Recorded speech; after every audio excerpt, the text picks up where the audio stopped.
बिस्मिल्लाहिर्रहमानिर्रहीम। अच्छा जी, अगर ज़री रकबा है और आप उसका डायरेक्ट इंतकाल करवाना चाह रहे हैं तो उसका तरीक़ाकार क्या है?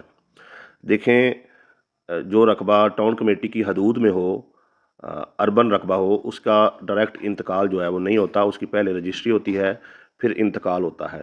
लेकिन जो ज़री रकबा है उसमें दोनों जो है सूरतें आप अख्तियार कर सकते हैं। आप रजिस्ट्री करवा के बाद में इंतकाल करवा सकते हैं और डायरेक्ट इंतकाल भी करवा सकते हैं। इसमें ये बात समझ लें, मैं तो हमेशा यही कहता हूँ कि पहले रजिस्ट्री करवाएँ, फिर इंतकाल करवाएँ। लेकिन इसके बावजूद अगर आप डायरेक्ट इंतकाल ही करवाना चाह रहे हैं, तो उसमें किन बातों का ख़्याल रखना है और उसका क्या तरीक़ाकार है। अगर रिकॉर्ड जो है वो पटवारी के पास है, तो फिर वो किस तरीके से होगा, और अगर वो रिकॉर्ड कंप्यूटराइज़ है आपकी उस ज़मीन का, तो फिर किस तरीके से इंतकाल जो है वो दर्ज होगा। तो कंप्यूटराइज़ अगर रिकॉर्ड है तो इस सूरत में हमें क्या करना है, इसकी थोड़ी सी तफसीलात पे बात कर लेते हैं। अच्छा, सबसे पहले जो है अराज़ी रिकॉर्ड सेंटर पर या पटवारी के पास जो है आपने जब जाना है, तो रिकॉर्ड में आपने फ़रोख्त करने वाले का नाम, वल्दियत, कौम, रकबा ये चेक करना है कि दुरुस्त लिखा हुआ है। और ये भी चेक करना है कि जो बंदा आपको ज़मीन सेल कर रहा है, उसके रकबे पर कोई हुक्म इम्तनाही यानी स्टे वगैरह तो नहीं है।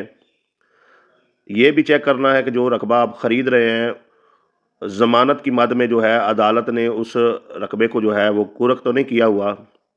ये भी चेक कर लें कि जो बंदा आपको वो रकबा सेल कर रहा है, उसने किसी बैंक से कर्ज़ा तो नहीं लिया हुआ। इसके साथ साथ ये भी आप देख लें कि जो बाया का रकबा है वो किसी सरकारी मंसूबे में या किसी इंटरचेंज में या कॉलोनी वगैरह में तो नहीं आ रहा।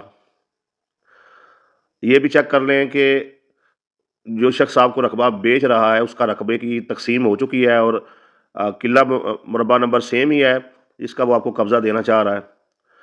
और अच्छा, ये भी देखना है आपने कि बाया जो आपको रकबा दे रहा है वो किसी गैर मुमकिन किले का तो नहीं है। गैर मुमकिन किले से मुराद ये है कि वो किसी कब्रस्तान, मस्जिद, मंदिर, स्कूल, रास्ता, नाला, डेक वगैरह की जो है वो जगह तो नहीं है।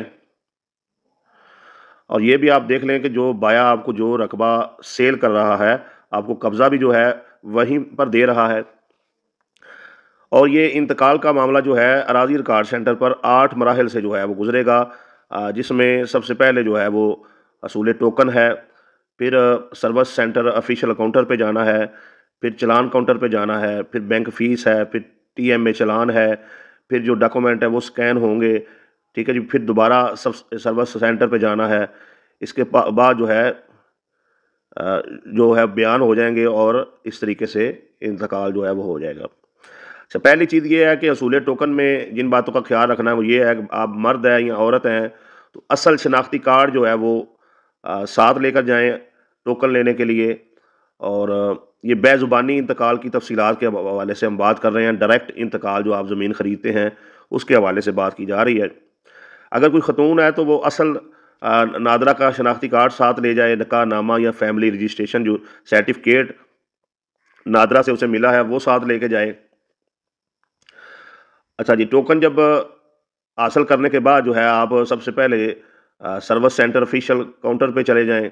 जब आप सर्विस सेंटर काउंटर ऑफिशियल पे जाएंगे तो वो आपसे चंद सवाल करेगा, जैसे गांव का नाम क्या है और जो बंदा रकबा जो है वो अ, सेल करना चाह रहा है उसका नाम क्या है, और नादरा की कोई तस्दीकी रसीद वगैरह मांग सकता है कि भाई मतलब आप दिखाएं आपके पास क्या प्रूफ है कि आप ही वो शख्स हैं। शनाख्ती कार्ड उसमें हो सकता है, कोई फैमिली रजिस्ट्रेशन सर्टिफिकेट हो सकता है। अच्छा, इसमें यह है कि फिर किला मुरब्बा जो है वो अगर आपके पास कोई पहले से कोई फ़र्द पड़ी है आप उसे दिखा सकते हैं। पुरानी फ़र्द है, कुछ जमा बंदी की तस्वीर है, आप उसे दिखा सकते हैं। ठीक है जी। तो वो तमाम तफसीलात जो है वो देखने के बाद जो शख्स रकबा सेल कर रहा है और जो रकबा ख़रीद रहा है, दोनों के जो है वो अंगूठे लगाएगा और मतलूबा जो इंतकाल है वो उसको दर्ज करके आपको चलान काउंटर पे भेज देगा। ठीक है जी। यानी जब दोनों के जो रिकॉर्ड है, ख़रीदार है यानी मुश्तरी है। अच्छा, एक हो तो मुश्तरी कहते हैं, एक से ज़्यादा लोग ख़रीदार हों तो उनको मुश्तरियान कहते हैं। ठीक है जी। और अगर बेचने वाला एक हो तो उसको बाया कहते हैं, एक से ज़्यादा हो तो बायान कहते हैं। अच्छा, बायान को और मुश्तरियान को जो है उनका रिकॉर्ड चेक करने के बाद जो है वो आगे चलान काउंटर पे आपको भेज देगा।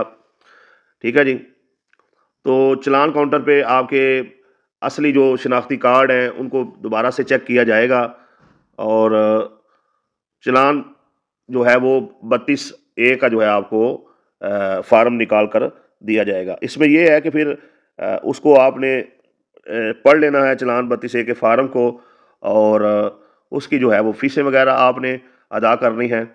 अच्छा, इसमें यह है कि इसकी जो फीस है वो पंजाब बैंक में जमा होती है, साथ में भी काउंटर बना होता है अराजी रिकॉर्ड सेंटर के साथ ही छोटा सा एक आर्जी दफ्तर बना होता है, तो आप उधर भी जो है वो जमा करवा सकते हैं और जमा करवाने के बाद जो रसीद है वो लेकर जो है आपने वापस अराजी रिकॉर्ड सेंटर में आ जाना है।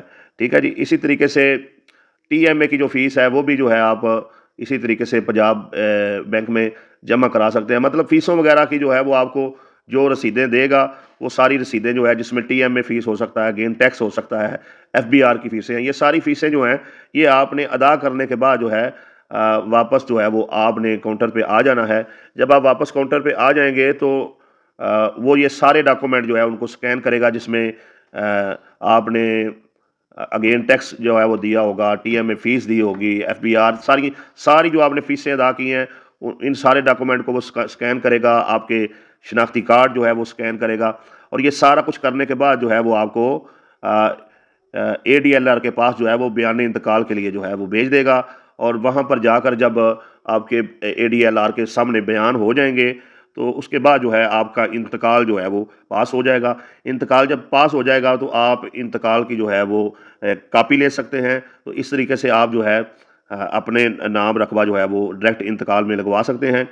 इसमें ये है कि अगर आप पटवारी के पास जाते हैं तो आपको टोकन लेने की फ़ीस ज़रूरत नहीं है, किसी कंप्यूटर काउंटर पे आपने नहीं जाना। आप सादा उसके पास जाएँगे, उसे बताएँगे, वो आपको जो है वो रिकॉर्ड चेक करने के बाद आपकी जो है फ़ीसें जो बनती हैं सरकारी तौर पर उसकी आपको रसीदें बना देगा। वो अदा करने के बाद आपने दोबारा गवाहान लेकर पटवारी के पास जो है वो आ जाना है। तो पटवारी जो है वो आपकी जो है बयान ले लेगा और उसके बाद अगला प्रोसीजर पटवारी का है, वो करके तो आपको इंतकाल का इंदराज करके तो आपको उसकी जो है फ़र्ज जो है वो आगे मालिकी की जारी कर देगा। वो आपका जो बयान है वो ख़ुद भी बाज़ दफ़ा ले लेते हैं, बाज़ दफ़ा तहसीलदार के ज़रिए जो है लेते हैं, तो मुख्तलिफ़ तरीक़ाकार वो इख्तियार करते हैं। तो बहरहाल उसमें ये फिर ये तफ़सील नहीं है। ये कंप्यूटराइज़ अगर आपने इंतकाल जो है वो करवाना है तो इसमें क्या क्या चीज़ें हैं फिर समझ लें। हसूल टोकन है, सर्विस ऑफिशियल काउंटर पे आपने जाना है, फिर चलान काउंटर पे जाना है, फिर बैंक फ़ीसें अदा करनी है, इसमें TMA चलान है, फिर डॉक्यूमेंट सारे आपके स्कैन होने हैं, फिर आपने दोबारा काउंटर पे आना है, फिर उसके बाद ADLR के पास आपके बयान हो जाने हैं और उसके बाद जो रकबा वो पहले बंदे के नाम था उससे आपके नाम ट्रांसफ़र हो जाना है। तो इस तरीके से जो है आप डायरेक्ट इंतकाल जो है वो अपने कोई भी रकबा ख़रीदते हैं, ज़री रकबा, तो उसका करवा सकते हैं।